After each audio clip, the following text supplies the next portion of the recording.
मोमिनीन सैयदना उमर इब्न खत्ताब रजी अल्लाह तआला को इत्तला आती है मिस्र से, वहां के मुकर्रर साहबी गवर्नर इत्तला करते हैं कि दरियाए नील पानी नहीं छोड़ रहा, दरियाए नील में तुग़यानी नहीं है, पानी नहीं आ रहा।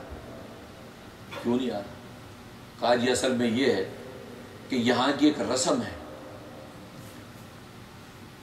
है। कुछ अरसे के बाद ये लोग एक नौजवान कंवारी लड़की को ज़रक बर्क लिबास पहना के सोने और जेवरों से सजा के वो इस दरियाए नील के अंदर डालते हैं, भेंट चढ़ाते हैं। जब भेंट चढ़ाते हैं तो फिर अब दरियाए नील पानी छोड़ता है।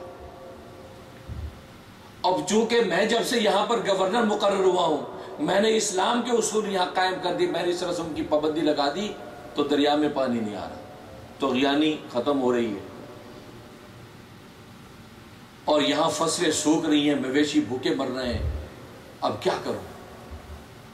या तो इजाजत दीजिए कि इस रस्म को जारी कर दें, और या आप फरमाएं क्या करें। अल्लाह अकबर। उमर इब्न खत्ताब रजी अल्लाह तआला जब खत देखा, एक पर्चा लिखा। किसको लिखा? दरियाए नील को लिखा।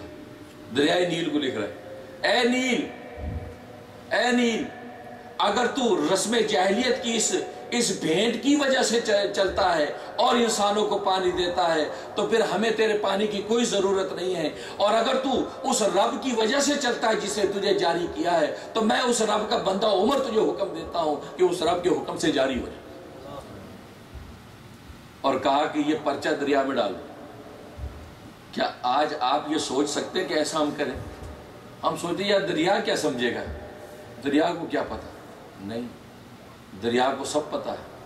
पानी का जो आप घूंट पीते हैं उस घूंट को पता है, क्योंकि हर एक के अंदर एक रूह है और वो सब चीजें अल्लाह का जिक्र करती हैं।